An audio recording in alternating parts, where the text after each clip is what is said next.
Sure, that is, We're live. I am also not sure. well, So. We're live. Okay, good morning. It is Tuesday, March 11th. This is Senate Natural Resources and Energy. Good morning. And we are joined today by the chair of the Public Utility Commission, Ed McNamara. Welcome. Talking about fuel dealer registry, etc. So yeah, I'll turn it right over to you. Great. Okay, welcome. Thanks. So for the record, Ed McNamara, Chair of the Public Utility Commission. I'm scheduled to talk about S68, but I actually just want to talk about a couple of pieces. We had our report on January 15th. We already told you everything, more than you probably want to know about it. So what I really want to talk about today are two different things. One actually that came up a couple of weeks ago when S68 was being discussed in terms of funding and positions. Just want to provide some clarity on that. And then also talk about the continuing obligations. Also, maybe 2-3 weeks ago, we sent folks a letter that suggested a path forward. So I'll talk about that as well. So quick background. So Act 18 provided 3 positions for the PUC, 2 permanent, 1 limited service, and also provided funding for the positions and as well as for the contractors necessary to implement Act 18. The funding was only for FY24. So for FY25, we have been able to carry 2 of the positions. One staffer found another job, not unusual given the uncertainty of the program. Going forward, however, I've testified at House Appropriations, I'll testify at Senate Appropriations later this week. Our FY26 budget assumes the positions will be vacant, and that is simply because there is no funding for them. Positions are still there, but nobody will be in them. So to the question about the impact of getting rid of positions, sort of a moot point for us.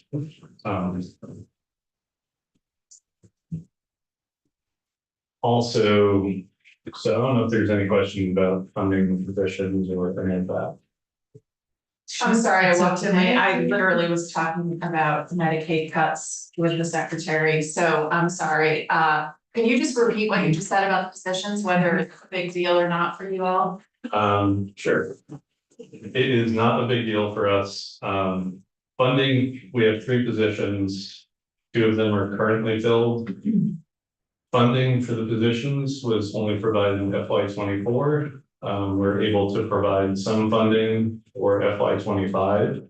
And for FY26, we're not funding those positions, so they're vacant. The positions still exist, but nobody's going to be in them. Okay, so it's more or less moot. Exactly. Got it. Okay, thank you.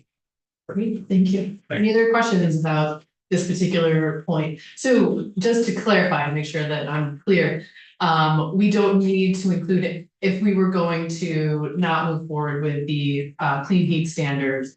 We actually don't need to do anything. We wouldn't need to package anything in a bill about this for those positions to discontinue.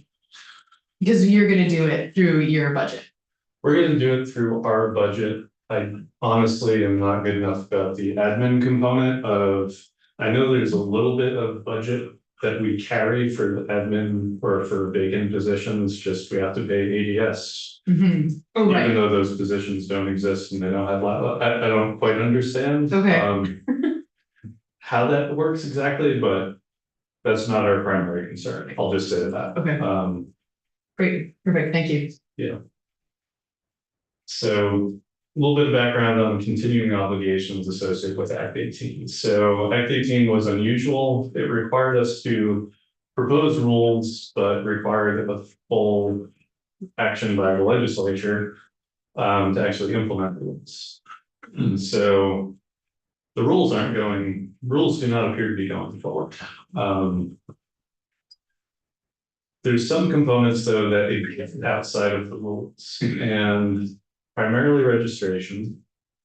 But also default delivery agent, we're required to actually appoint a default delivery agent. There's no deadline for us to appoint, however, there is a deadline, I think September 1st of this year, to approve a budget and plan for the default delivery agent. In my mind, theoretically, we still have to do the work. I can't imagine doing the work, and anybody who would bid on this in an RFP is probably somebody that we don't want because they're not paying attention, like, quite honest. So sort of an exercise in futility just to do a DDA, the DDA process. There's also advisory groups, equity advisory group and technical advisory group. The equity advisory group is more of, there's something interesting in the legislature that as soon as you folks, or sorry, in Act 18, as soon as you folks did something on clean heat, then equity advisory group goes away. With this limbo, they're still in existence, and that technical advisory group is continuing on in perpetuity with the expectation that they're helping I think it's every 3 years, every year they have certain tasks associated with looking at clean heat measures. That again is relatively minor. I've not heard anything from the equity advisory groups that they're dying to keep going with this. The biggest concern is registration of fuel dealers. And it is something that we flagged in the check back report in January.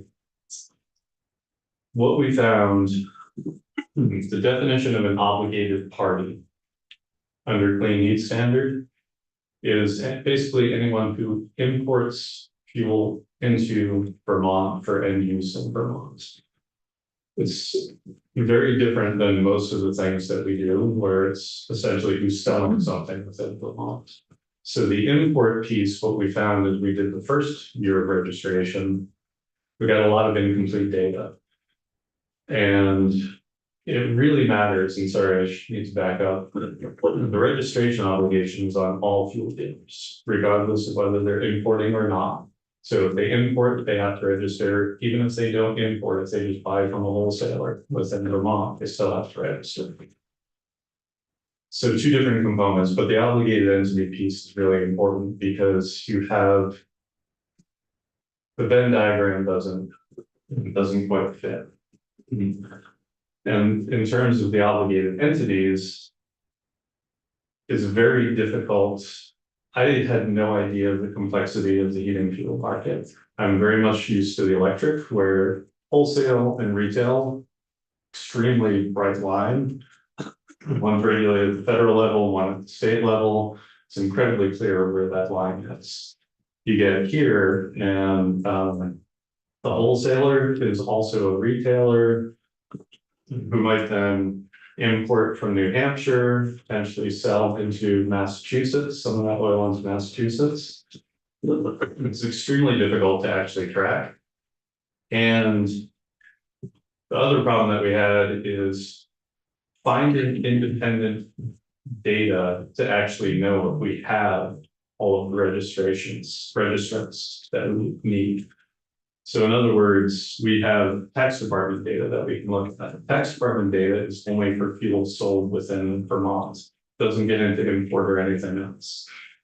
So there's no independent source to actually say, did we get all the registrants or not? And there's a really significant impact if we don't get all the registrants, because then you have an incomplete list of obligated parties. You still know, well, two different components of that. You're not entirely sure of how much fuel is sold because you're relying on that registration. You still have the tax department data, which for our first year, the tax department data was inconsistent with our registration data in terms of the amount of fuel, number of registrants, all that. So what are we setting the obligation on, assuming clean heat or something like that goes forward? Do pick the tax department because it's a higher number, the obligated, or the importers, because so it creates some problems for us. Either way, when we pick a number like that, some of the fuel dealers are going to lose. So some of the people who did not register, if we don't have a good way of knowing who didn't register, they're not going to be paying the necessary obligations. And everybody else, that obligation was then shifted to everybody else. Oh, multiple questions. I saw Senator Williams. Wouldn't the Secretary of State have that information for this fuel and fuel in Vermont? We'll have the information on people who sell fuel in Vermont, but not necessarily how much fuel is being imported and by who and frequency. So that's the concern. We haven't found good data yet. So what if we want the data, but it's no longer tied necessarily to the construct of Act 18, but is helpful to have in order to understand the industry better and understand how much fuel is being imported into Vermont and just have data on the use of heating fuel in Vermont. What is the best way to collect that data in a clean way that's doable? So, sorry for not the direct answer. It depends on what you want to actually accomplish. If your primary concern is the regulation of fuel sold into Vermont, our recommendation in the report was move to fuel sold within Vermont. Don't deal with the import piece. You cannot actually regulate because of commerce costs. You can't regulate the import into Vermont. So why do you need the data if you're not going to do anything with it? Instead, it should be focused on who is actually selling within Vermont.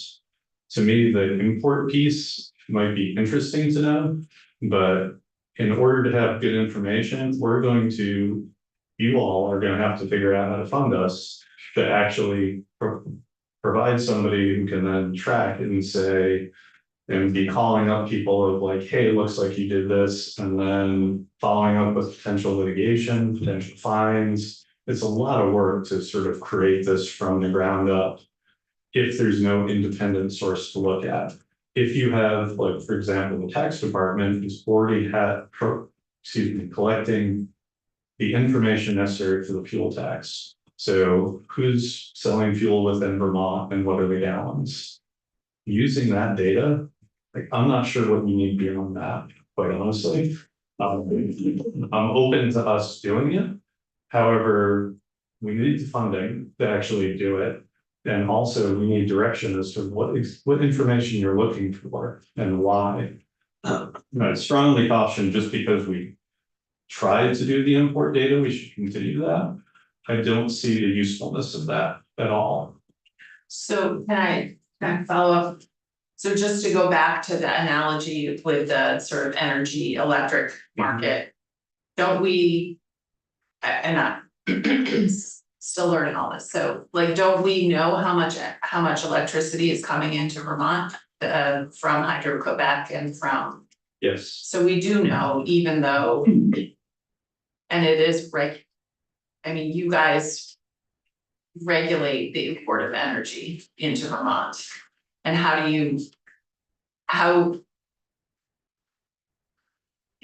why we're able to do that and not Yes. yeah.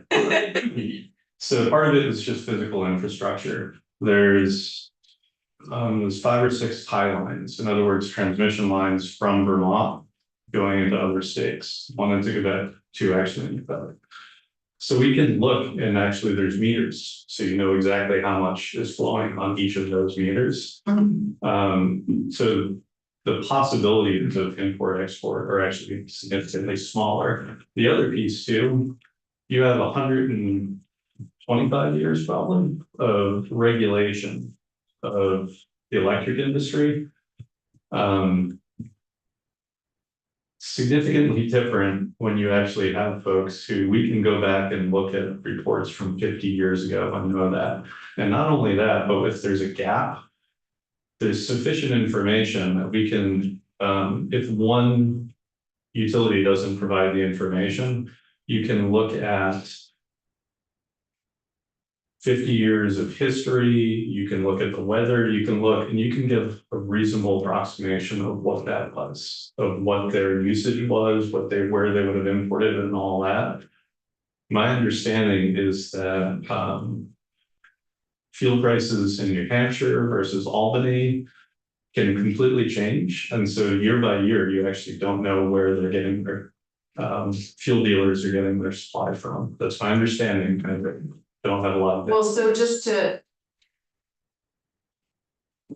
push back a little, the reason that the electric data is so strong and good is because of all the history of regulation and the history of collecting that data. Yeah. And so you can verify based on the history and the collection of that data. And the reason that that exists is because somebody 100 and whatever years ago, sitting somewhere here probably decided, oh, we're gonna collect that data and we're gonna regulate this market. And we're gonna do it this way, and it's obviously evolved, but there's this long history of it, but they had to start somewhere. So presumably they are sitting around maybe this table saying, oh, well, we don't have that data, how do we know if that data is good? Well, unless we start collecting the data, we're not gonna know if the data is good. So just because the data doesn't exist and you can verify it now, doesn't mean you shouldn't try to collect the data. Because eventually you'll have the data that you can use to verify the data, you know what I mean? I do understand what you're saying. There's two responses to that. One is the data was necessary. Like here, it seems like, what's the point of collecting data if we're not going to use it? To me, that's really significant because it's a burden on everybody to collect that data. So if there's a clear use for it, that's one thing. If it's just because it happened to be in a bill 2 years ago and we want to stick with it, that to me doesn't make any sense. The other piece too is that on the electric side, they're regulated monopolists. And so in other words, they're the only ones who can provide power in a certain area. So it's very clear, in addition to the data piece, there's a very different regulatory construct as well. We have very little authority over fuel dealers, only related to the registration piece. And if they get something wrong, and then depending on if clean heat was in effect, we've had a little bit more, but we still don't have the same level of authority over fuel dealers under clean heat as we do of electric. Does that make sense? Right, the reason you have that authority is because you were given that authority, so. And yeah, I'm just saying that it's a significant. If you want us to have the same level of authority over fuel dealers, that's even deeper dive than the clean heat standard. That's Yeah, I'm not massive. necessarily saying that, I'm just saying that there's this like chicken and egg thing here that Oh, I I'm agree. trying to parse out, like, because. If your argument is that we don't have the data to verify the data, but we do in electric, it's because you've collected the data, and I hear you about the. Regulated monopoly and sticker market and everything, but I'm just trying to understand that the differences between the analogy that you made. Yeah, no, it's better, absolutely better. Another follow-up here? Yep. And you don't have the people to monitor that anyway, if you. We don't. I mean, because I remember 2 years ago that came up. I think Senator Brock brought it up that, so anybody from New York State can come in, how are you gonna track them? But that's interstate commerce, federal government should track them anyway, so would that data be available? Not that we have found. So, okay, thank you. To build off that though, if they were to sell fuel in the state, that would show up in the tax data? That's correct. Okay. And it will also, the letter that we sent about 2 weeks ago had draft legislation, was one paragraph, and essentially doesn't get into a repeal of clean heat. Essentially says that PUC no longer has to do any of the registration or advisory groups or the DPA. That's it, like until you folks do something on clean heat. So in other words, it just recognizes that there's a pause in clean heat at the moment. And it's saying, PUC, you don't have to do things that don't necessarily make sense. To me, the DDA clearly doesn't make sense. And I'm struggling to understand what additional data is useful that we should be collecting through the registration process. Because it's not just us and our costs, it's also the fuel dealers as well. Just generally, personally, I don't think collecting data just for the sake of data is useful unless it's clear what are we going to use it for. I appreciate that, and just, I feel like I have a question around that, but I'm not sure that, it would be fair to ask you to speculate about that, just anticipating that, knowing that we're not, moving forward at this point with the clean heat standard, but knowing that, the cheaper solutions in the heating sector typically are the climate friendly solutions, right? That knowing that that is a place where we would like to get to. Having proper analysis of where of the data that we have right now, well, let me back up, that's not quite right.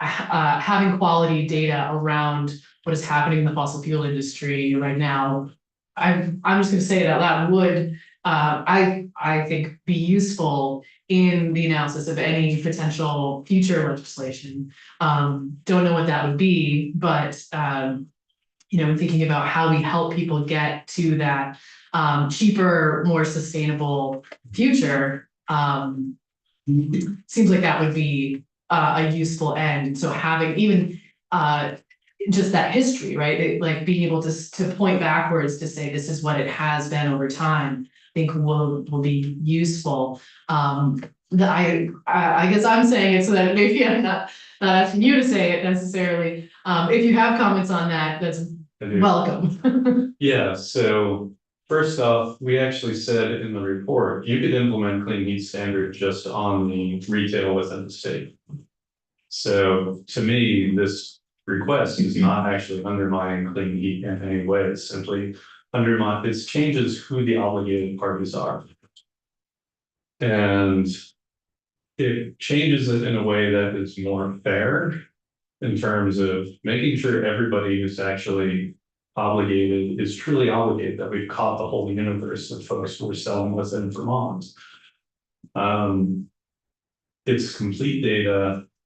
So it's again, for me, it's just a question of what's the necessity of the import versus the sales within Vermont. Sales within Vermont, I completely agree. It's useful data. And if we want to switch over the heating sector, it's absolutely necessary that we have that data. My point is that we already have it. And I also think that there's a level of granularity that depending on, and this you'll hear from the tax department, I'm sure, confidentiality of information is important. Are there ways to parse the data so that you can see how many small fuel dealers are, as we move forward with more heat pumps, more weatherization, are at risk of going out of business because you can see their sales declining over time? And is that creating, I think it was Laura Sibilia said, like basically energy deserts in different areas where you have less providers and have less competition? All that information is available at the retail level. I don't know what additional information, useful information you get by the import. Okay, so I hear you on that distinction between the import and the retail. Totally makes sense. The data that the tax, and you mentioned this, the data the tax department collects is confidential and they guard it pretty tightly. They don't even like to share it with other departments and agencies. So having a registry of some kind, even if it's just for the retail data, would be helpful. And I mean, for some of the things that Senator Watson was talking about, but also I would assume, and I don't know how to do these models, but I'm assuming it also might be useful in trying to figure out how much calculating emissions and things like that. I mean, it was sort of like our conversation about salt. We wanted to know how much salt was coming into Vermont, so we could tell how much salt is going into our streams. And this is an oversimplification, but if we know how much salt, how much fuel is being sold in Vermont, isn't that helpful in determining how much emissions are coming from fuel in Vermont? And so having that data in a public database, and also from a perspective of what your point about the fuel or fuel deserts or whatever, energy deserts, having the data in a public database that then could be used as a sort of, and maybe the Fuel Dealers Association, who I know we're going to hear from at some point soon, has this data, but like, I know when we were talking about, for example, like a registry for landlords, the ability to reach out to landlords and be like, hey, you know about this new program that impacts you, or these resources, or this new law, or whatever. Having it as a resource to communicate with fuel dealers about things also could be useful. So it's the difference between the private tax data and public, and maybe not public isn't the right word, but something that appropriate entities could use. Yep, one important point though, it's the same data. It's the exact same data, and so us having it public negates the whole tax department keeping it. That's a fair point, that's a fair point, but the tax department, it's not shareable in a way that is useful. You folks just not even sure why not. Not necessarily with, there are federal laws about confidentiality of tax data too.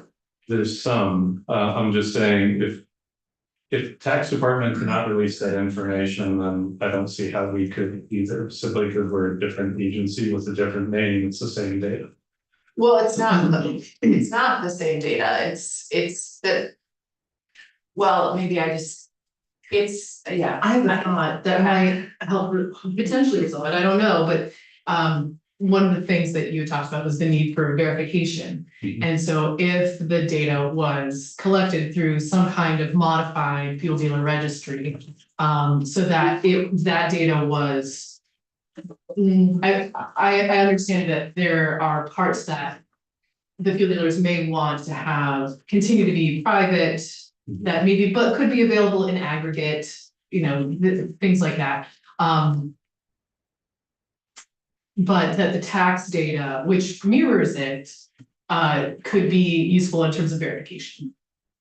Like, why not use that as the verification for the data, which would then have fewer strings on it because it didn't come from tax.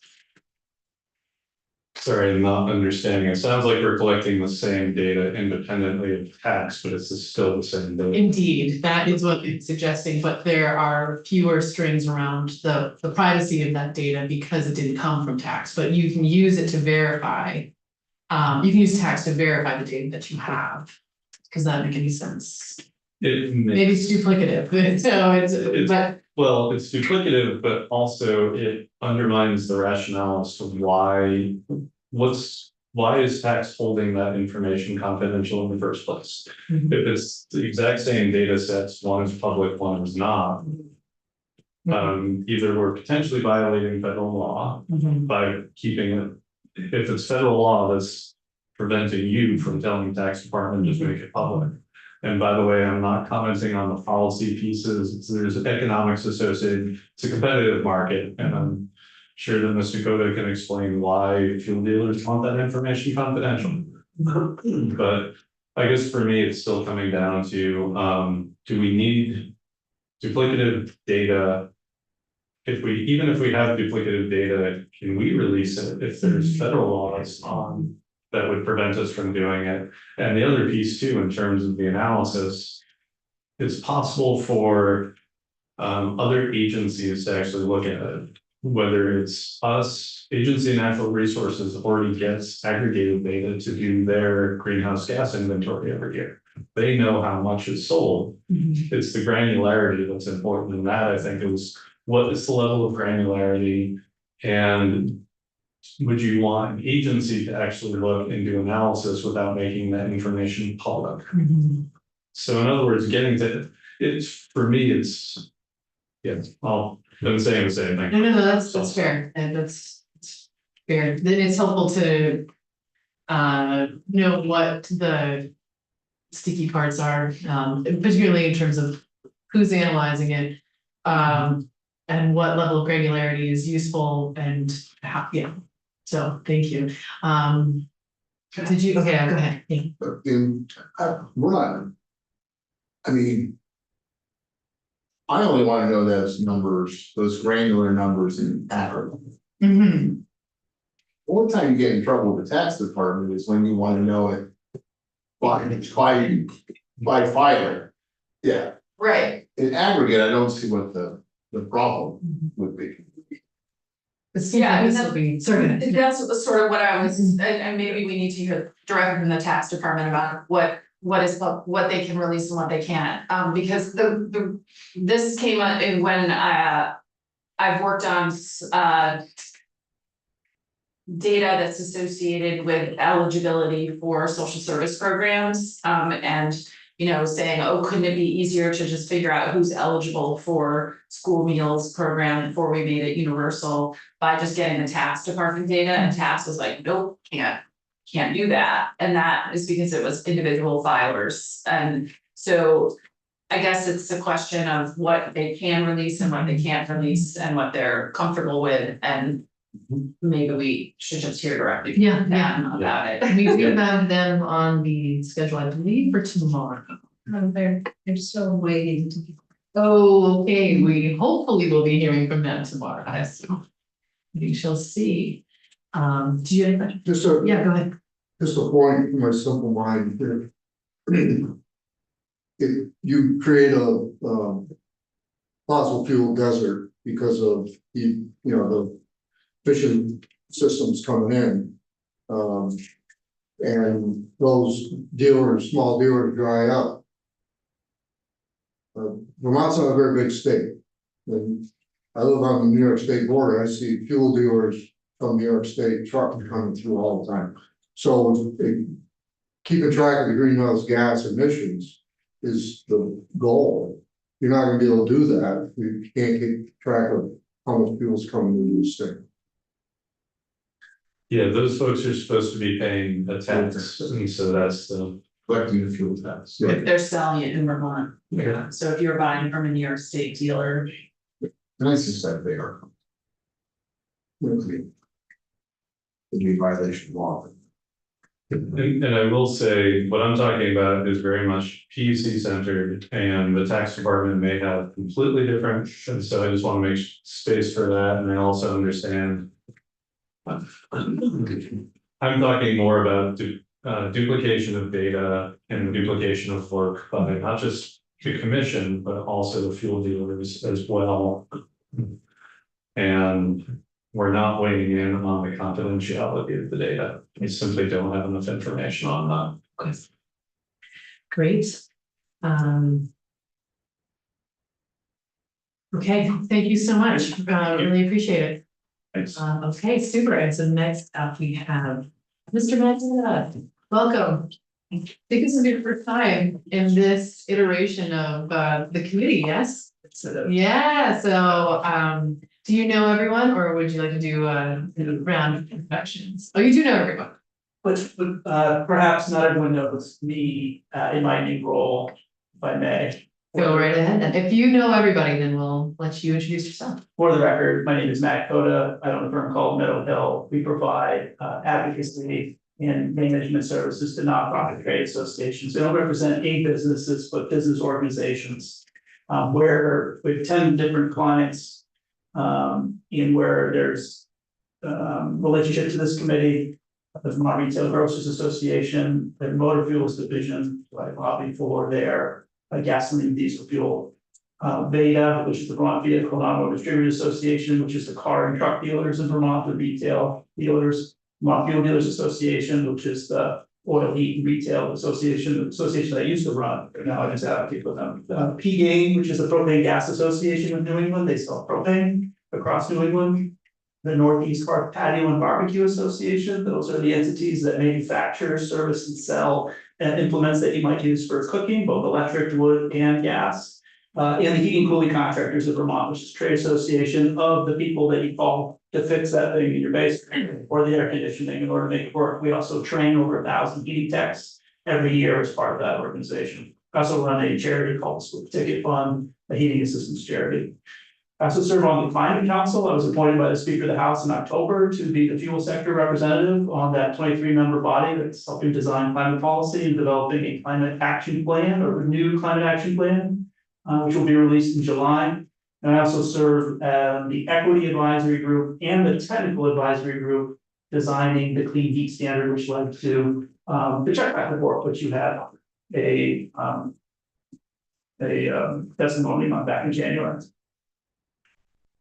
Regarding the information, some of the questions I just heard, this is not a promotion, not a plug, but I will say it. If you go to meadowhillmedia.com and you click on the fuel index, you will see all of the gallons, gasoline and diesel fuel, heating oil, propane sold in Vermont.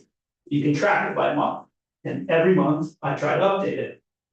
Mostly every month, but sometimes I get to it every quarter. How do I get that information? I ask for it. As any government agency could do, they could get the aggregate data to find out how many gallons of heating oil we're selling, how many gallons of propane, how many gallons of gasoline, and how many gallons of diesel fuel. That's important information. It's important information to inform, do we need to train more propane techs or more oil techs this year? It's important information for us to determine how we're doing on installing more efficient heating equipment. It's important information for anyone collecting data on how much greenhouse gas emissions were released.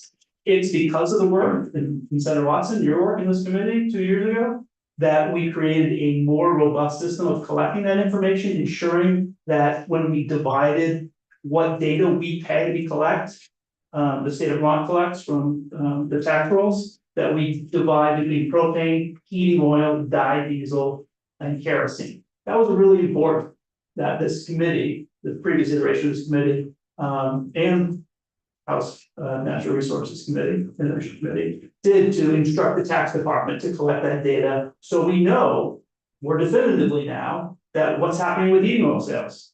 They're going down. They're going down dramatically. Propane sales, they're slightly going up. And you can also see that in the EIA survey data, which shows how many homes designate or declare which fuel as their primary source of heat. So electric heat, moving up. Wood heat going down, oil heat going down, natural gas and propane going up. All that is great information for doing what I think many people in this space, energy space, want to do, which is where are we, where have we been, where are we now, and what do we need to do to get where we want to go, which is to reduce greenhouse gas emissions associated with the thermal sector. What we have with the registry is not doing it. It's a problem. So the suggestion by Chair McNamara, Commissioner McNamara, I haven't seen the letter, but I can say that might address the most of the problems. A repeal would as well.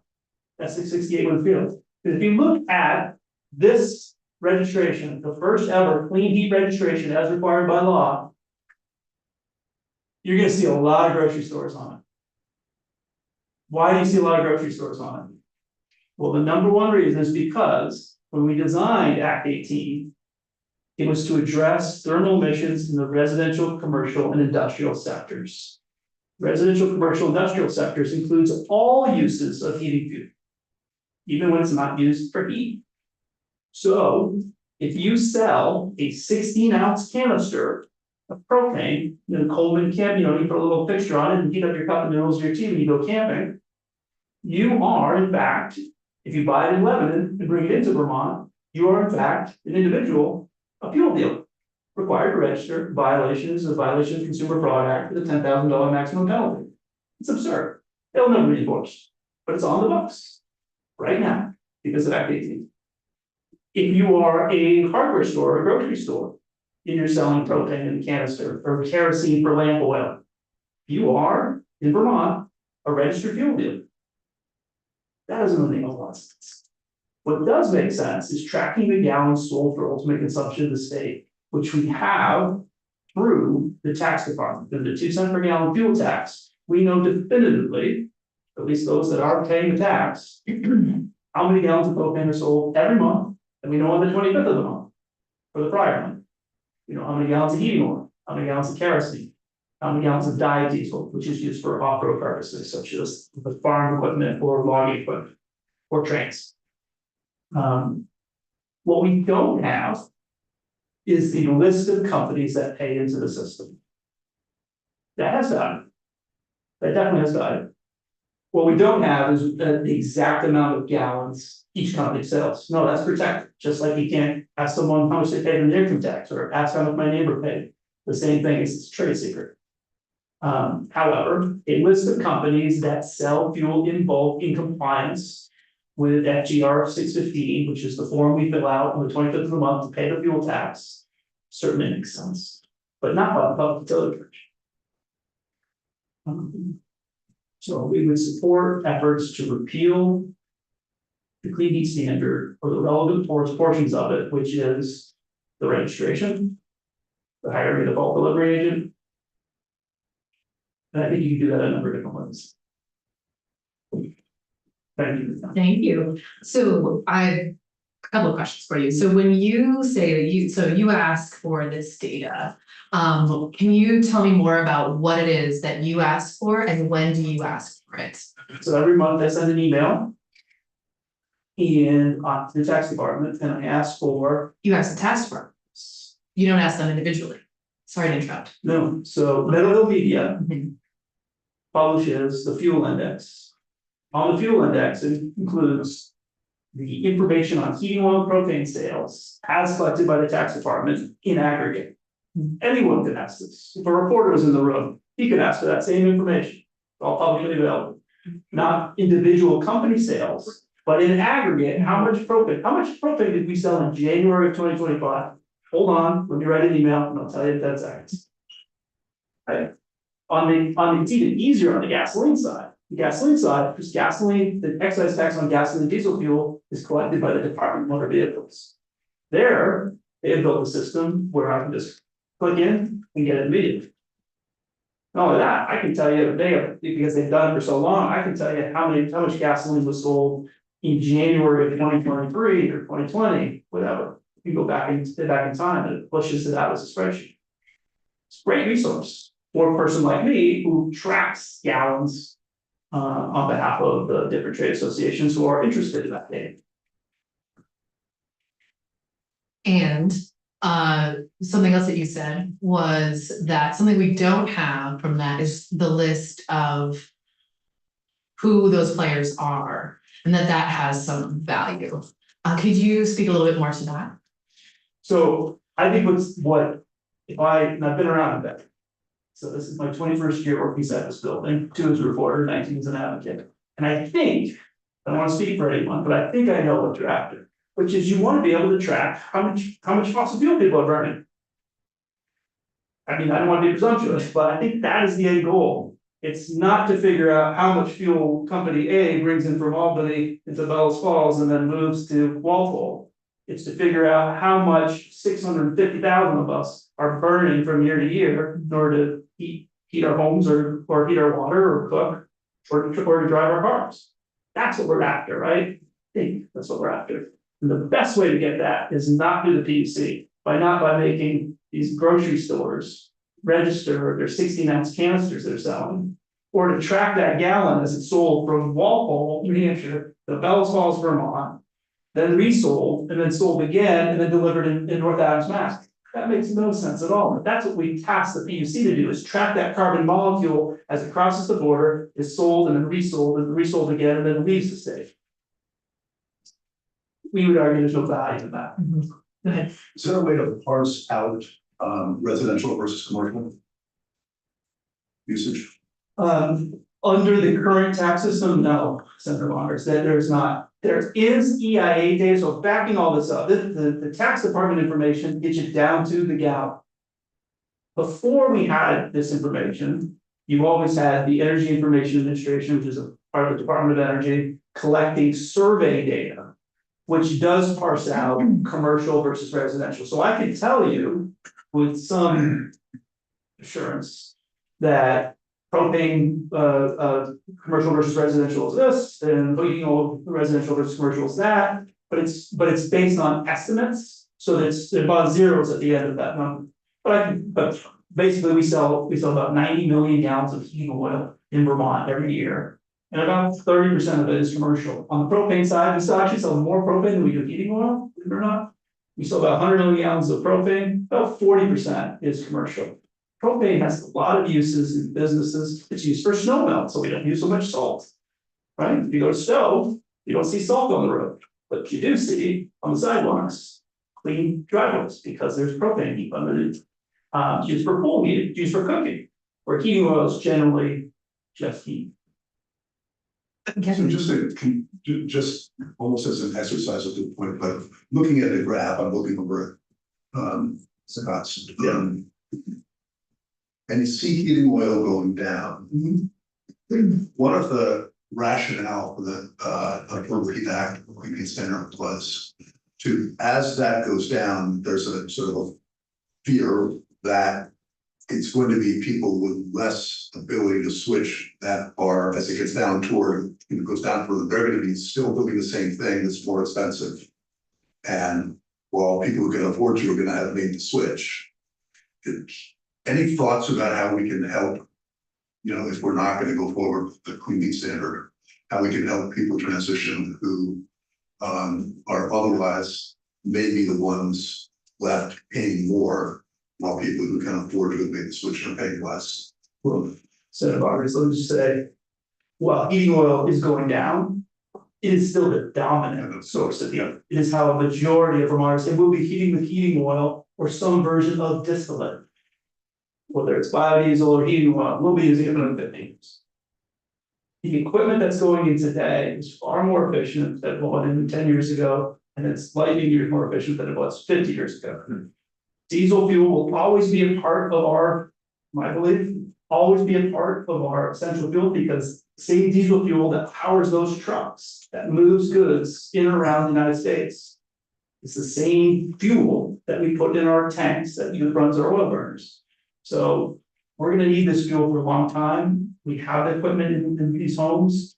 We will slowly, heating oil will slowly lose market share, 2% a year. Their gallons will go down 3 or 4% a year, but they'll still be a dominant fuel for another 25 years. No, I understand that. And so I don't, this worry about deserts, I don't. No, I wasn't talking about deserts, I was talking more about individuals. Oh, The people who can afford to make the switch will make the switch.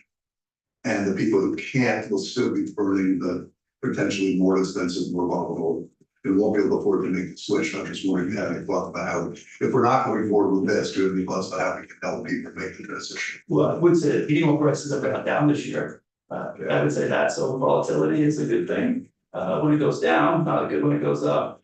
When people are making the switch, they're switching to propane, they're switching to natural gas. Loss of market share is commensurate with the gains that natural gas conversions and propane conversions. That said, the heating contractors in Vermont, which includes some fuel dealers, over the last 10 years, Efficiency Vermont has the data, but we're talking about 60, 70,000 heat pumps have gone in. It's remarkable. They are providing supplemental heat. They are not switching. This is not a switching technology. Yes, in new home construction, it absolutely is, can be your primary source of heat, but these going to older homes, this is a supplementary source of heat that is reducing your fossil fuel consumption, but not eliminating it. So there's still a little burner in the tank in these homes, but they are just using less of it. Good. Well, a couple things, I'm looking at your data and I'm wondering your map. What is this map right here, the one that has? Is this, So that's options. But it's all the red, but. the red, yeah, Those are members of the Vermont Fuel Dealers Association that sell heating fuel or provide heating service. okay, so I don't know that you ever answered the chair's question, which is, you mentioned the value in having the sort of list of dealers or names or, people who are selling the fuel. And my understanding is we don't actually have that. That's what, we can't get that from the tax department for confidentiality reasons, and I see value in it. You mentioned you thought there was value in it, and I think the chair asked you that and you didn't answer that question, so. I apologize to the chair. I do see value in it. I have the list. Yeah, well, I'm sure you do, because if you're and is that a public list? Sure. I'll hand you the directory. It's in my car. I'll give you everyone a copy. And does it match with I mean, obviously you don't know because the tax data that part of the tax data is confidential, but if one were to have that data and do a crosswalk, does it let it match? Well, which is maybe Senator Hardy's on to me. I would love that data. Because then I could see all those that are members of the association versus all those that are paying their tax. And if there are gaps in that, we can cover that. Right, But we don't have that. right, so that's one reason why there's value in it. And then, To ensure that everyone is paying the fuel tax, which supports low income organization. right, and also I mean, I know you communicate with your members, that's sort of what an association does, but sort of having that database of people and businesses to communicate with about, programs of relevance, laws of relevance, whatever of relevance. Absolutely. The just to clarify, Senator Hardy, that is just a screenshot. If you actually go to vermontfuel.com and type in your zip code, you will get the name, the address, the phone number, the website for all of those red dots on your screen. Okay. So. Because I think that, I mean, this is really interesting to see, but I think that I'm trying to figure out what we have versus what we don't have, and what's useful. I hear that what was asked of the PUC is not necessarily useful, or feasible. What we have at tax is great, but it's not full information. So where is the sweet spot of having publicly accessible data that is useful to the entities that need it? That's what I'm trying to figure out. Yeah, that's a great question. I don't know precisely what that answer is. I can tell you what my personal thoughts are, but I'm not sure it will answer your question directly. I think we need to know the list of entities that are selling fuel in Vermont. I have my list. I think it's complete. I'm 99.9% sure that when I hand you my list later today, but I can't tell you I've got every entity that sells fuel in Vermont. The tax department has their list because anyone that sells fuel in Vermont is supposed to be paying 2 cents per gallon for every gallon of medium low propane diesel or kerosene that they sell. Right. We get that information in aggregate. We can, and I would be opposed to giving out personal information, just as I would oppose to giving out personal tax information for anyone. Right. However, could we create a system in which the names of the companies and the locations of the taxpayers are released? And then we can do a better job of ensuring that everyone's paying into the system as they should be. And ensuring that anyone that comes into the program, this is what's really interesting, fascinating about this industry, which is, we talked about the history of electric utilities. Heating oil companies and propane companies, particularly wholesalers, come and they go. Look what just happened with tariffs. Yeah. So with tariffs, we were looking at a 10% tax, Trump tax on any fuel coming in from the Valero refinery in Montreal. And that's 25 cents a gallon. If the wholesale cost is $2.50, that's 25 cents a gallon. At 25 cents a gallon, people start going, well, this is a competitive industry. I'm gonna lose market share. If I continue my same buying patterns, I need to find other alternatives. So they did. And we got calls from companies out west. I'm talking like Calgary, or not Calgary, Oklahoma. That's still Canvas. There's a galaxy. Oklahoma, who are wondering how they can move fuel into Albany so that can be accessed by Vermonters that are now dependent on Canada. So what I'm saying is these companies come and go every year. Yeah, and also I think that there are times, I mean, I'm thinking during the pandemic when it might have been useful to communicate something. I know in the sort of other fields, there were times when it was like, we need to get flash information out to people and we have this complete list and that might be helpful. And I know you kind of do that, but you're not the government. You know, like you're not the public, That's right. you're not working for the public, so, in the same way. Yes, I would. Great, All right. another question, So, thank so it you. sounds like we're not gonna fund the PUC to manage the register. Let's- But, or that's a consideration for something he's doing. Free. I think this is worthy of a conversation.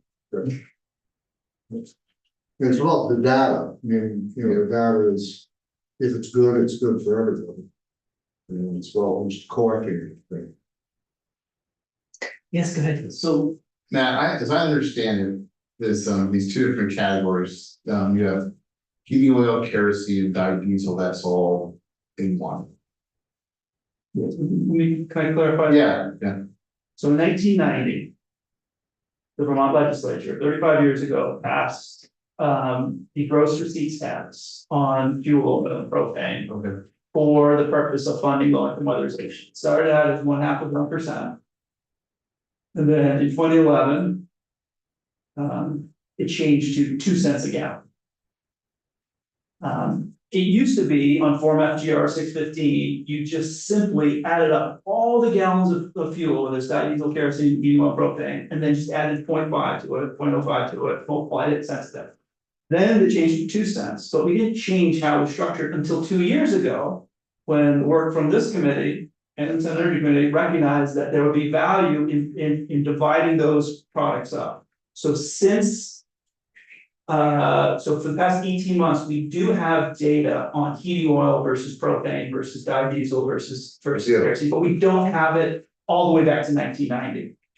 Okay, So we are, for the past 18 months, we have better data on individual sales. so we have more granularity. More granularity than we did.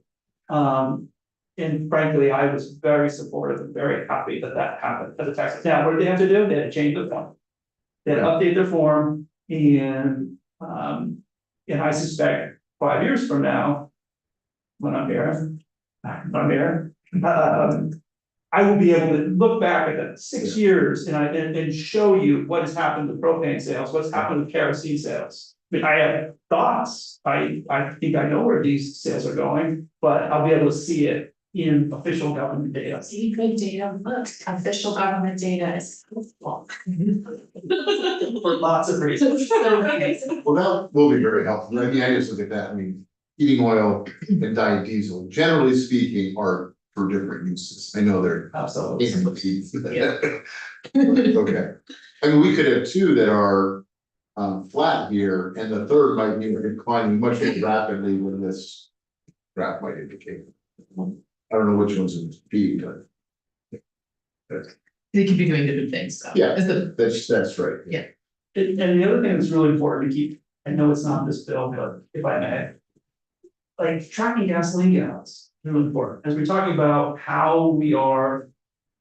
Getting higher mile per gallon vehicles, how we're increasing the amount of electric vehicles, how we're using public transportation or walking or commuting less because we're working from home. Like tracking those gallons are critically important for understanding how we fund transportation.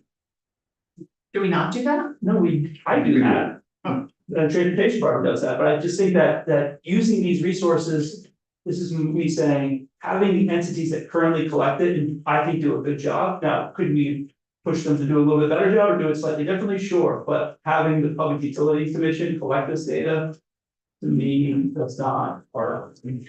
so I want to come back to something that you just said, which I'm not sure that I fully understood, which was that, is it because of Act 18 that we ended up with more granular data? Types of fuel. Types of fuel. That's a really good point. So there was the conversation with then Commissioner Bolio. I mean, I'm working off the same memory, Becky, of you and I in this room. Yeah. Senator Watson. Well, But it was Commissioner Bolio that said, we can do that, we don't need new legislation.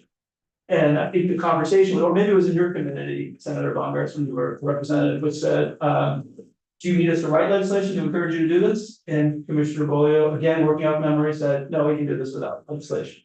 But it was the conversation that conversation. created it, not necessarily the law. Okay, and so they did. You said that someone changed their form, the tax department changed their form, At GR 650, and they did that voluntarily. at the strong recommendation of the House and Senate Natural Resources. Okay, I'm sure New Commissioner Goldis could confirm that. okay, this is good to know. Better data is a good thing, I think, for everybody.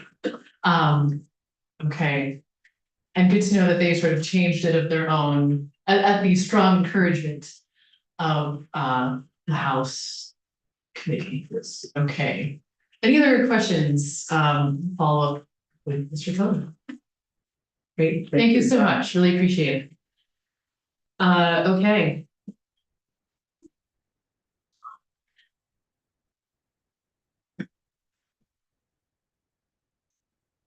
I just want to make a note to myself. Okay, we also have with us, Joanne Miller, welcome. You? Yeah. Is this your first time in this? You know everybody. Should we do a little introduction? Sure, I was gonna speak to, I think I know who you all are. But I was going to speak to a little bit about me prior to the. No, that's okay, you go right ahead. No. No, you go right ahead and introduce yourself if you know everybody. Okay. Well, good morning. I'm Johanna Miller. I lead the Energy and Climate Programs at Vermont Natural Resources Council. We're based about a half block down the way. We're over 60-year-old environmental education advocacy organizations with members all across Vermont. We have many programs and I do the energy climate work. The biggest privilege of my work, which informs our policy advocacy, is helping to coordinate the statewide network of town energy committees. Many of you probably represent town energy committees. You likely know that they are, many of these groups are statutorily or they're appointed by their select boards or city councils, which actually was an old construct, and you probably know from the early 1970s when the legislature enabled the appointment of energy coordinators to help communities figure out how to reduce energy consumption back when there were the oil markets and all those things. So yeah, a big piece of my work is getting to support and work with these community energy committees. And I'm going to speak a little bit more about why that is relevant to this particular conversation, and apologize that I didn't bear the benefit of some of the earlier testimony. But I'm looking forward to revisiting that through the YouTube channels that we now all avail ourselves of, to really hear what the commissioner had to say about the Affordable Heat Act, and more so about the conversation you were just having with Mr. Cota about the data. So just a little bit of background. So just also to note that, as Mr. Cota noted, I am also a member of the Vermont Climate Council, appointed out of the gate to represent a statewide environmental organization. And I'll also speak a little bit more to that work. So, and you know, as you know, this is the 20th anniversary of Vermont enshrining its greenhouse gas emission goals in statute. So in 2005, we said as a state, Vermont's committed to doing its part to getting off of fossil fuels and cutting planet warming pollution. So that for 2 decades, and we've made some progress, and we created some pathways through the Climate Council and far beyond to do that. But as you also are well aware, we've made far too little progress. And that is especially true in the sector that we're talking about with the Affordable Heat Act, related to how Vermonters heat and cool their homes and buildings. So there's much more to do there. And that's exactly what the Affordable Heat Act was trying to solve. So no surprise that my organization supported that effort. We've been trying to solve the very problem that the clean heat standard is or was trying to solve for a very long time. And you know, just trying to move Vermonters off a high cost, price volatile, 100% imported fossil fuels to cleaner, more local, more cost effective heating solutions. And we've collaborated with, your peers and stakeholders for decades trying to figure this out. We spent a year on the thermal efficiency task force. We're exploring with other states and stakeholders, putting progressive price on carbon pollution. We explored what Mr. Cota sort of spoke to, raising more money through the fuel oil tax to drive into low income motorization. We've been trying to figure this out for a very long time. And if we don't move forward with a clean heat standard, the problem that policy was trying to solve will still remain, still needs to be solved for. So, I just want to speak to, again, a little before I talk to more specifics, just a little bit more background and context on why we came to support the concept of a performance standard in the thermal space. As you know very well, performance standards are not new things. We have long had them in the electric sector. It's why we have more clean, more fuel efficient vehicles. It's why we have more fuel efficient, cost effective appliances.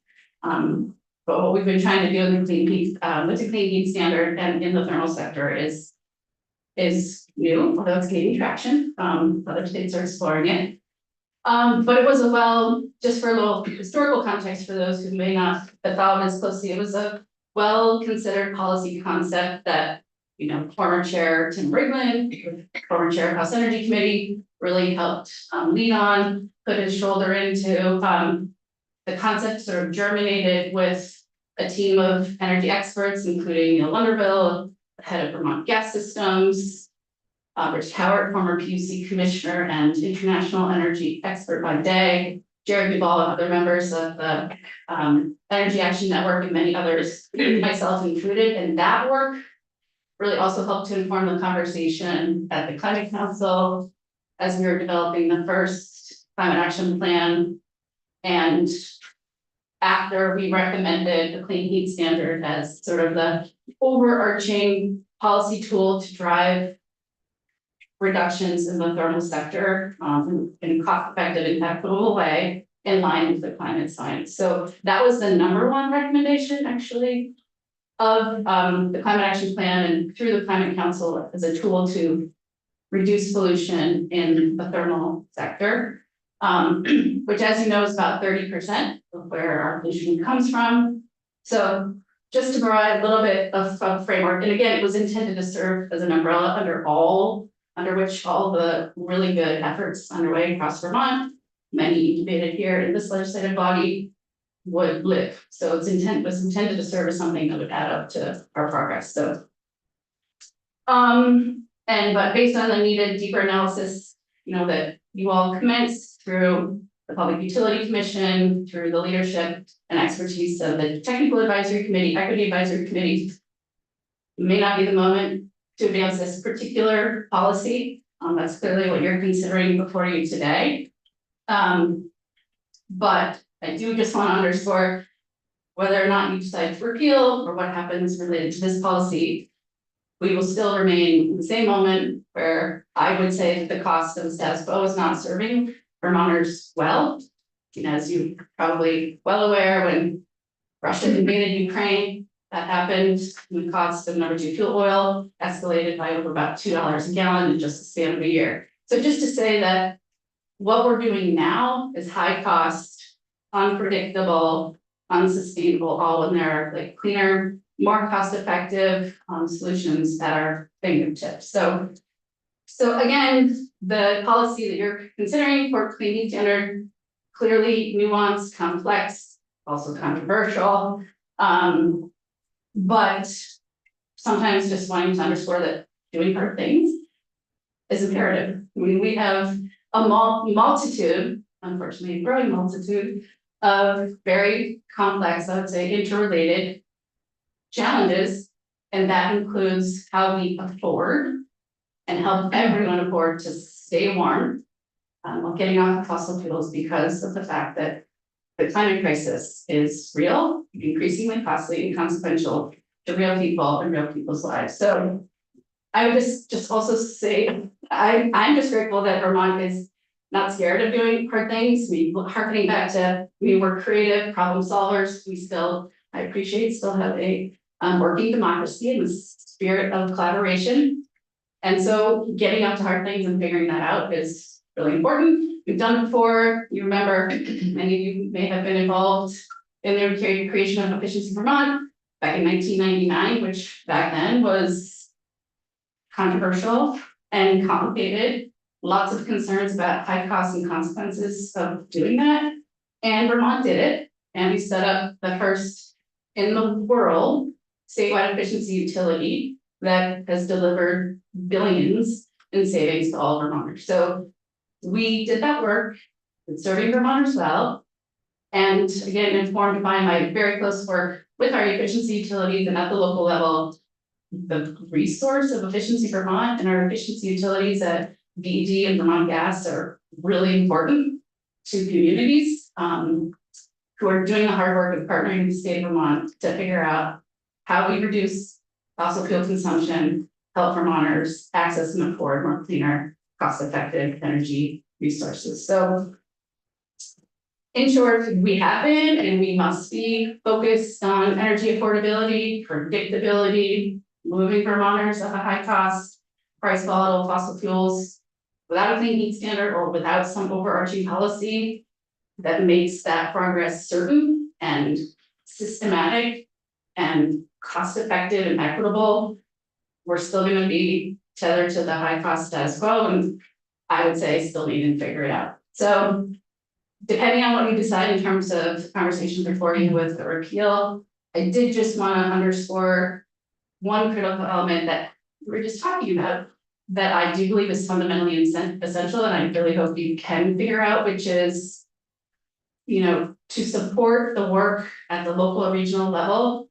You're well aware, many of you helped make this possible. We have an enhanced energy plat process, which requires regions to work with their communities to figure out how's each region going to do its part to transition to cleaner energy resources, transition to cleaner, more cost-effective strategies. And so that enhanced energy process is extremely important and robust.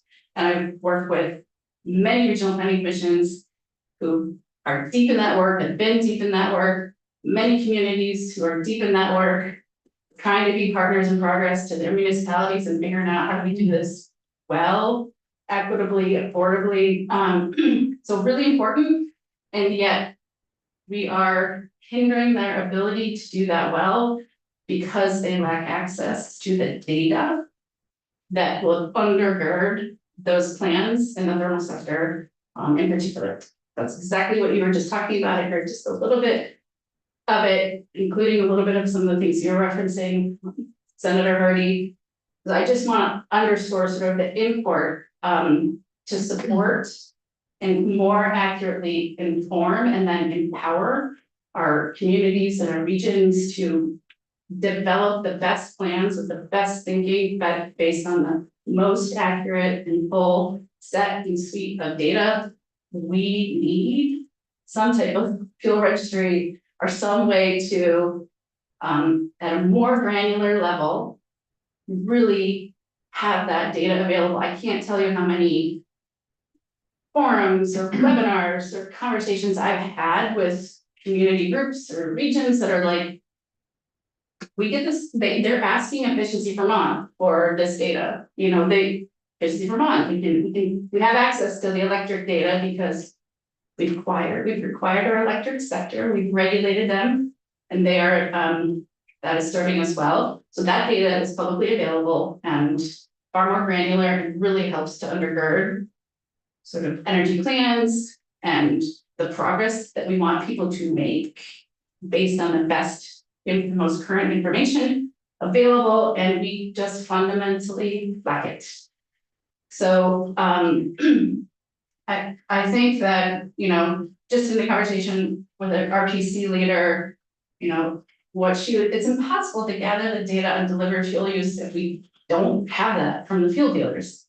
We are extrapolating from other sources, but we're not getting the most accurate, essential information. So getting the data on delivered fuel at a more granular level is going to be really important to support best work in communities and regions and partnering and making progress most cost effective and equitable way. So we need far more clarity, far more information, and then one thing I just, one thought, knowing it's across the week, you have a lot of really big important issues in front of you. I think there's, the Public Utility Commission has put some thought into this based on the new standard process, and the work that just went underway is just asking for firing PUC and the good work they do to figure out how do we do this. Working with fuel dealers, I would encourage a process that would lean into and work with the regional planning commissions as actual the partners to their communities. And I would say to Vermont in terms of correcting at least start forward-looking plans. So I just want to sort of end by saying, I think happy to see more as you explore potential repeal of the Portable Heat Act, underscoring just the importance of the problem that was trying to solve in a cost-effective and equitable manner. And at the same time, if you do move forward with a repeal or something, it is just underscoring kind of the importance of getting more information, clear, accurate data about the amount and types of fuel Vermonters are using to stay warm, so that we can help them stay warm in other ways in the most cost-effective way possible. There's a bunch of questions, but go ahead. How granular do you want? Well, I'm certainly aware of, confidentiality issues and, but if we're asking a community to develop an energy plan that it requires them to set targets or goals, it would be great at a community level, at the least, to understand that. I have a follow, because that was kind of where my questions were going. So when you talk about the enhanced energy process, in my mind, I refer to that as substantial deference. Is that sort of what you are also thinking about that process? I'm thinking about that process, but more informed by my very close work with communities is they're thinking about it through the PUC process when it comes to energy siting, but they're thinking about it when it comes to just helping, their neighbor down the street get off of, fossil fuels. So I'm thinking about it broadly, but that is what the process was. So I'm translating also like the need for, I remember being, as mayor of Montpelier, I would have loved to have had data that was like Montpelier specific, right? Like that would have been, very helpful. But so, one possibility, because it sounds like the data that, is available is an aggregate, it's statewide. Are you thinking like if we had data around where that fuel is delivered, like if we could have some kind of a boundary around either a municipality or a county or whatever, that might be, that would be useful. More useful than the status quo. I feel like, right, the more information we have to make the best decisions possible is the goal, right? So to the degree it is anonymized at a community level, but certainly, again, we're asking through the enhanced energy planning process for substantial deference, obligating regions to craft enhanced energy plans, and we want to make sure that work, not only for that process, which is important, but I again would argue that the enhanced energy planning process serves other needs and goals. So yes. Yeah. Okay. Yes, go ahead. And then did you have a question? Well, it's okay. Okay. Yeah. I don't know what you mean by sustainable. Oh, I'm sorry. deference in this context. I feel like I don't want to explain it in a inaccurate way, but broadly speaking, so put an asterisk by it in case we need to amend it later, but if a community wants to be able to say, no, you can't cite solar or whatever, renewable energy sources here, then a municipality has to have a plan that's been approved as to where these kinds of resources can go. And so it's sort of to prevent municipalities from saying, all of the renewable energy is not okay. Like if the plan is that we're just not doing it. You know what I mean? Like, okay, you're gonna say it's no to this location, it's gonna be yes somewhere. I see. And so that, if you have that plan in place, then the municipality gets substantial deference for the decisions about where siting can go. Got it, I see. I'm seeing some nods. Yeah. So it sounds like I've got that mostly accurate, so that's good. Did that help answer? Yes, and I was just, yes. Yeah, thank you, yeah, I and could then- follow the conversation. Yeah, sorry, my apologies, yeah, That's okay. thank you for asking that, yeah. Just to clarify, it is a particular tool for the section 248 process when it comes to citing energy projects. But from my perspective, and the work happening more broadly at the community and regional level, it is a tool that we've asked and of regions and of communities that we should lean into for multiple purposes because they're doing good work. And so when it comes to like setting targets for how many homes are weatherized, or how many electric vehicles are deployed, or how many fuel switching you can do with heat pumps, I mean, those are some of the goals that communities are trying to set. If I recall, when we were doing our city plan, there's I believe there's an energy section. Yeah, and so even to do some planning for that sector, anyone any municipality who's doing a similar kind of plan, would be useful. I saw, oh, sorry, just to make sure that answered your question. Yeah. Okay, so can I go Senator Boners and so. Just want to follow up on the question Senator Beck asked. Can you, putting aside the difficulty that may be involved in getting there, Okay. can you be specific with us about the kind of the information, not even the kind of the information you would like to have access to, if you think communities would like to have access to, communities and regions, gallons, Yeah. different types of fuel oil sold in that town? Yeah. And what else? And What else? I mean, yeah, gallons of fuel oil sold, gallons of propane sold, gallons of kerosene sold. I mean, just sort of anecdotally, we've participated, we did a Vermont Home Energy Challenge. We've done lots of campaigns with community groups to sort of raise awareness about getting off of fossil fuels, and the benefits of weatherization and fuel switching. And I say that all to say that, if we want, you could develop a campaign that would target, for example, propane users. If there's a high prevalence of propane use in a town, which we know is some of the most expensive fuels, and that lower income Vermonters often rely on, you could develop some sort of grassroots-led effort to not know exactly who's leaning into those fuels, but to organize in Bennington an effort to say, hey, if you are a propane user, learn about different incentives and resources available to you to get off of that. So, but if we lack that data, it just hinders our ability to even, in an anonymous way, just some of that basic information would inform strategies and tactics to target incentives or programs or resources to support people. Cause you would know what would be effective, or what was More effective. effective, yeah. I mean, just like, I don't know if people remember, sorry, when, there's geo-targeting in some of the regions, places where there's high energy low. So that was when we worked with Efficiency Vermont to tailor energy efficiency campaign to those communities to really try to drive resources, public engagement, public awareness, tailored incentives to really focus attention there. And that has proved back in the day, that was a long time ago, that's go up. That was an effective approach. Senator. Just comes back to every town having a plan. And I know the town plans have to be updated every 10 years, for example. They have to fit into the regional plan that the regional planning commission has.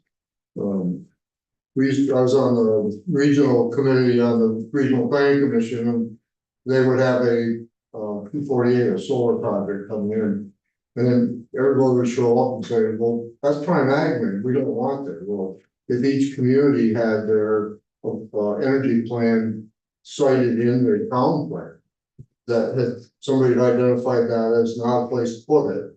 It would be better here. Now you got the utility companies that say, I think we've got a bill that said, you know, we want solar generators put here where our infrastructure can accommodate it better. So it's just a matter of getting everybody together and coming up with a plan. I don't think anybody's disputing that's the best way to do it. They just haven't done it. Well, basically. Great, appreciate this. Any further questions at this point? Okay, Really appreciate the work you're doing and the consideration and ongoing conversation. It's good. not 100% clear. Thank you. Thank you so much. All right, I would love to take a 4-minute break. We'll be back at 11:30 to start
Okay, all right, super duper. Right, this is Senate Natural Resources and Energy coming back from break. And we are switching gears, talking about salt right now, and we have Samantha Sheehan from VLCT. Welcome. Thank you so much. Yeah, can we do like a quick round of introductions? This is your first time This is my first time here. in this committee. Maybe you know everybody though. Do you know everyone?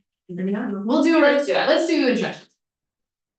Hey Samantha, Ricardi. Nice to see you. Nice to see you. Terry Williams, Rutland District.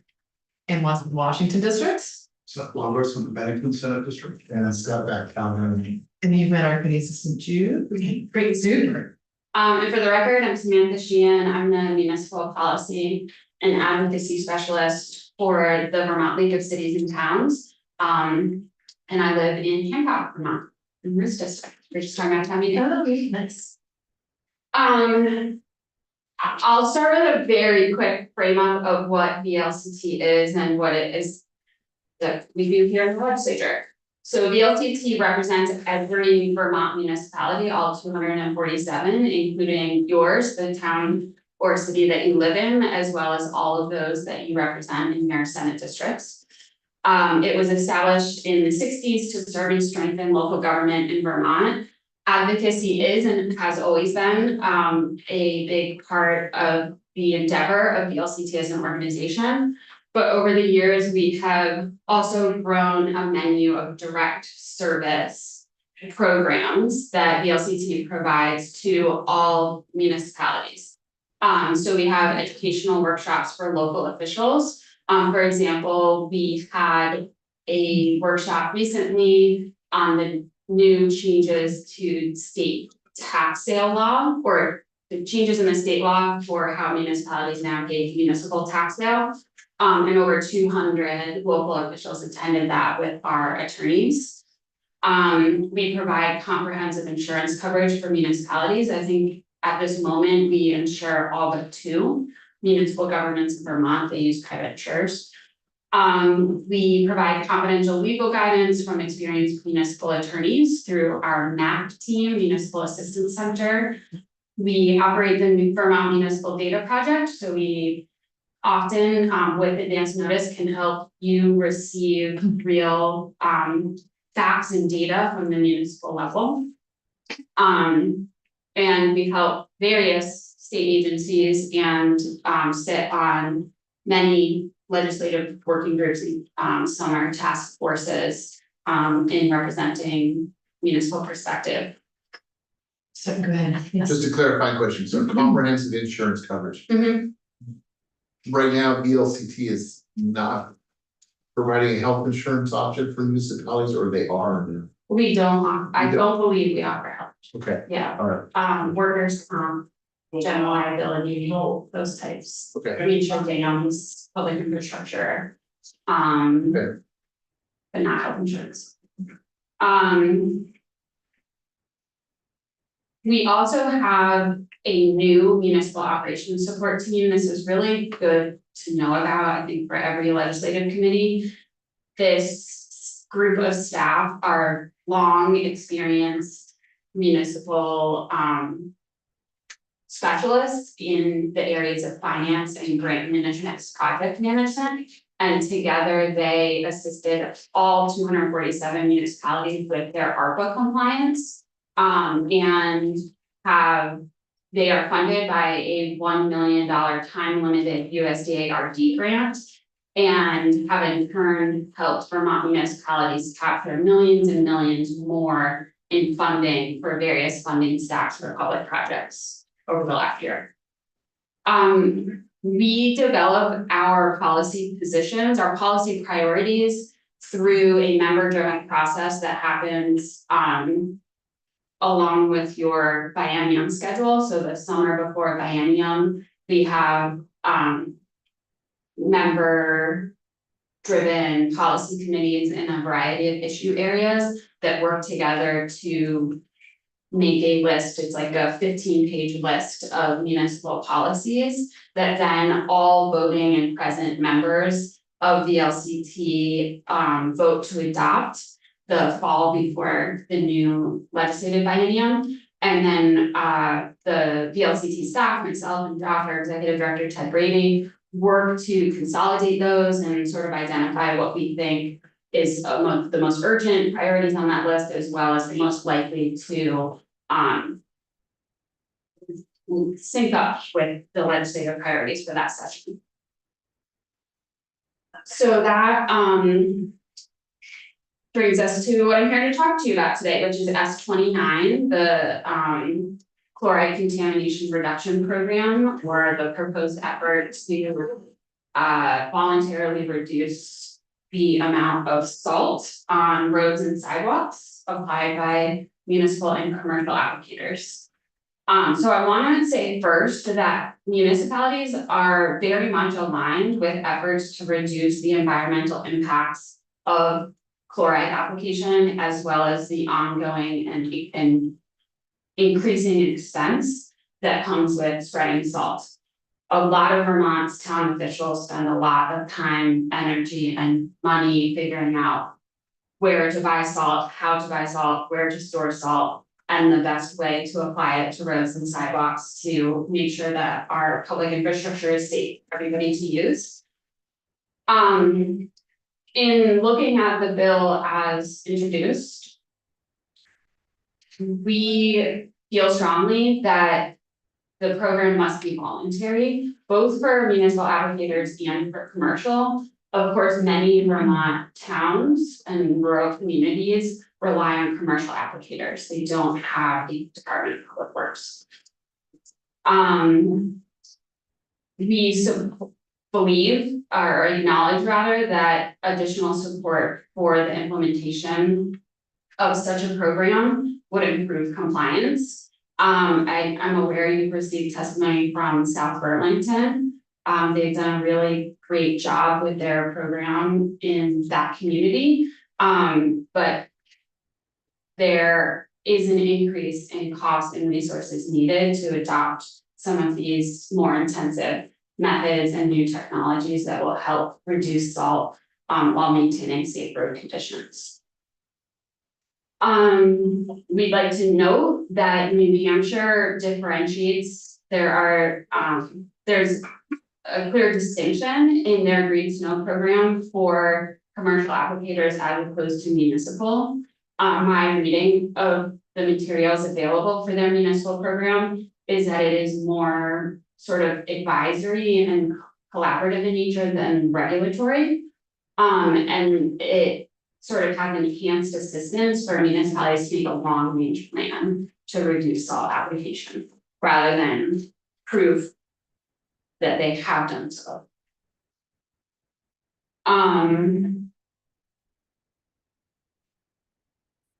We have one big concern with this bill, which is, so we came into this session, this biennium, with one of our legislative priorities being to address the gap in statutory protection for monetary liability.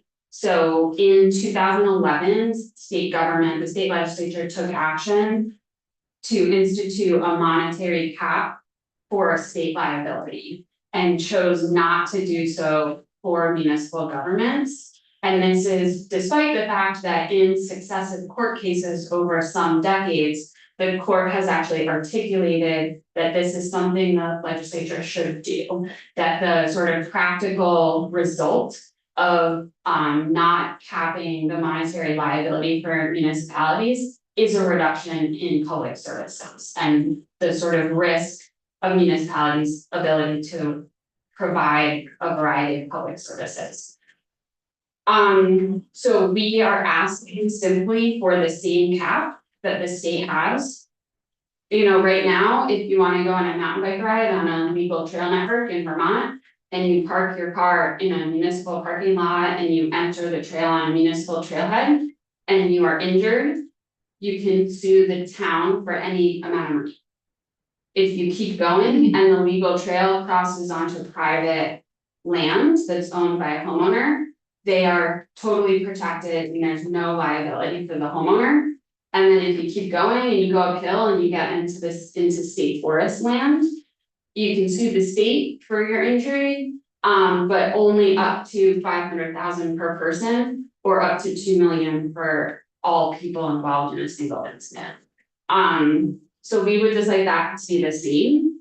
And it's important to know that that change would not affect suits by injured parties that are related to criminal conduct by municipal employees or to the sort of pursuit of the protection of civil liberty. So if someone feels that their right to access public records was infringed upon, like the liability protection does not include that type of suit. So yeah, we're generally supportive of this effort, but we are really unable to support it without adequate liability protection for municipal government, but ultimately for taxpayers. Who provide the funds every year annually in a municipal budget, and they're the ones that would be on the hook if a lawsuit resulted from the reduction of salt application. Yes, go ahead. Okay. Are you asking for this liability protection for anything, not just the salt stuff? It's for anything. Yeah, okay. Yeah. So I totally hear you, and I think this belongs across the hall, like this broader and probably that both to the judiciary and ops committees to do the broader look at liability protection. But this bill does provide liability protection for slip and falls related to the use of salt. And I believe it extends to municipalities too. And I wondered if you saw. You mentioned at one point that the draft you were looking at was as introduced, because it's changed a bunch. I looked since at then. the most recent read draft, I think it was from February 28th, it was posted. Okay, and we've gotten confusing, I will admit, there's 3.3 and 3.2, and we're kind of working on both of them at the same time, which is not a great thing, but the most recent, I think, thought, and I don't know if we fully executed it in the draft, was that the municipalities would be, their participation would be through the training and their through that they get through the state already, and it would just be beefed up. And so it would be sort of like a kind of just expansion of what's already happening. But so I don't know if you have comments about that. I mean, that seems aligned with how New Hampshire built their program, and Yeah. I think that seems like a positive change. Yeah, that it's focused on providing resources for, planning, acquiring the type of equipment and technologies needed to reduce application. It's more of an affirmative program rather than a regulatory program, and I think that will just help municipalities participate. Right, Yeah. to follow best management practices kind of thing, yeah. But I mean, it's so interesting, I don't remember this ever coming up in the last 2 years. Ted never mentioned this to me. Maybe I'm more brave. I'm being cheeky, but this has become the sort of urgency of this issue is being accelerated by a few things. One is aging infrastructure, a sort of alarming but very real problem is that VLCT's insurance provider Passive, our pool that we provide insurance for, is the only insurer providing downstream coverage for dams, municipal dams in the state of Vermont. So the towns that own a municipal dam are not able to receive coverage from the private insurance market at this time. And the coverage that Passive provides is $1 million, which is obviously inadequate in the occasion that a dam fails. Damn. Yeah. There's also sort of more like heartwarming and positive stories of why this is helpful. This protection would be helpful. So, Bradford just passed a town meeting day vote to fund the construction of a skate park to improve youth recreation in that part of the Upper Valley. There are communities such as Stowe, which killed local initiatives to do the same thing because of concerns about insurability of those types of recreational facilities. Right next door to Bradford, Fairview was just in the news, national news even, because the town chose to acquire liability coverage for the ice skating path, which is reported to be the longest ice skating path in the country. It used to be covered by the Lake Maury Inn Resort, but their insurer had dropped the liability coverage. So the town acquired that, maintaining this really awesome, important local tourist attraction and public recreation opportunity for communities all around the area. But they also acquired really significant liability risk in doing that, choosing to do that. And then proposals such as this, but there are others happening right now in the building. Like literally after lunch, I'm gonna testify in house environment on 3-acre changes. And those are seriously sort of inflaming our liability concerns.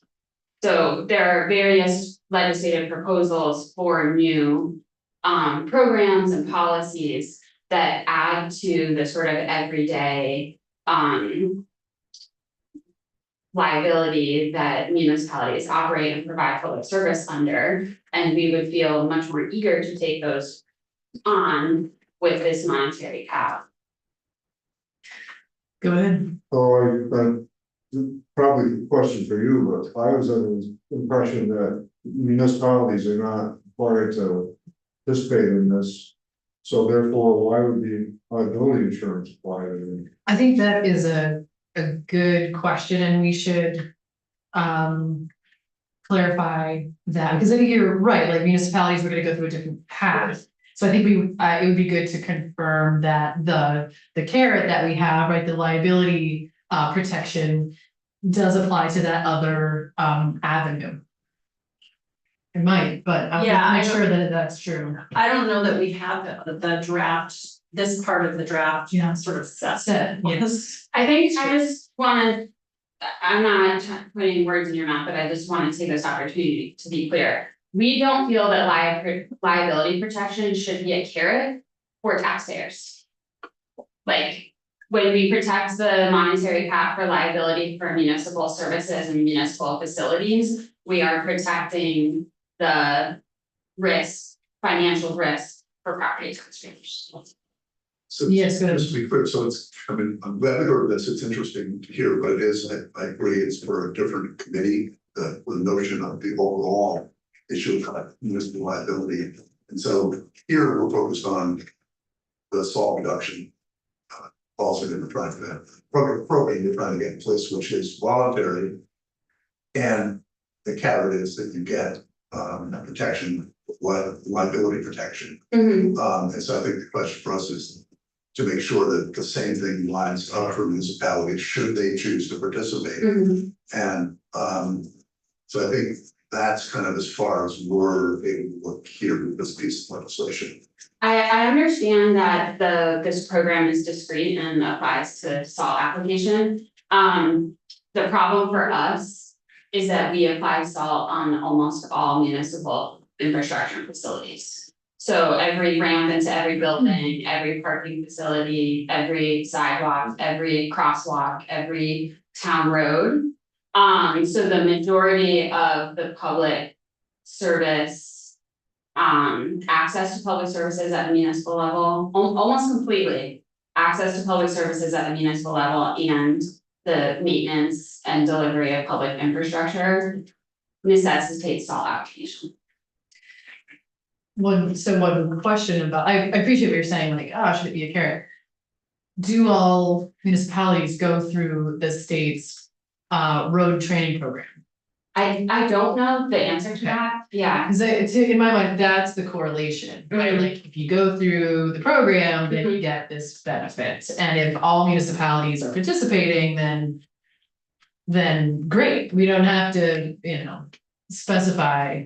I don't know because I don't know about the municipalities that Yeah, yeah. yeah, if they use that resource when they're using. Yeah, and well, and if they bid it out, Mhm. whoever they're, we would, encourage, I guess I wouldn't necessarily want them to have that. Well, I don't know, the speculation here is that, should a municipality that is employing somebody that doesn't participate in this program, should they benefit from this liability protection? Does that make sense? Like, it's there for a reason, I guess. I'm sorry. Right, I was yeah. just gonna add, it's not just that they go through the training, but that they also use the best management. Exactly, yes, And that yes, they have that's, proof that they're using them, so they have to keep records of, right. that they're using the best management practices. Mhm. I mean, I know that all municipalities are not right now, because I just walking in the bank the other day, I saw this like big gallon, blue gallon thing, filled with salt. And salt was like dripping all over the place on the sidewalk. And was that the bank? I don't know if it was the bank or the town, but there's just a ton of salt just falling out of this gallon, big barrel of salt. So, they're not all. Yeah, I think it's just, so the municipality. So the municipality bids out. To a small commercial applicator. That is not in this program, Mhm. the municipality would not receive the limited liability protection. I think that is accurate. I mean, I have to ask why. Like municipalities apply salt. In order to deliver public safety to their constituents. And the financial risk to changing those practices. Fall on their constituents. Plus, I think the way to motivate. A progressive change in policy from local government is different from the way to motivate that change in the commercial sector. I'm gonna chew on that. Yeah, Thank you. and we also are the, regulated, I should have added a slide on this. We are a major stakeholder, I would argue the primary stakeholder in the joint effort to. Execute the Clean Water Act and to regulate and protect rivers, lakes and streams, that is the day-to-day business of municipal government as well. So we have a shared interest in the outcome of this sort of, or the desired outcome of the policy. Right, and we Yeah. have testimony from South Burlington that's literally Mhm. required to meet a TMDL for the streets, Mhm. and that's a cost to them to try to do it, so municipalities should want to participate in this so that they don't get into the place where they are required to do certain things because of the waterways in their town. Yeah, but that interest exists. The issue is not. A lack of interest in the protection of water quality. The issue is where that is in tension with maintaining safe infrastructure for all users and not encumbering exorbitant risks for taxpayers. There's like a Venn diagram of these three goals of municipal government and currently. Applying a lot of salt falls in the middle of the Venn diagram. Right. And we're trying to move away from that, we're trying to move over to the, water quality side. And what we're trying to articulate is that broad and adequate liability protection would really allow that to happen. Thank you. Yeah. We are over time, so we're gonna end at this point, but thank you so much. I just wanna say there is a bill, there is language, it's been introduced to the House. It has not seen progress, we would really welcome it moving. As a companion to this or. Other legislation, especially. Okay, thank you. So, with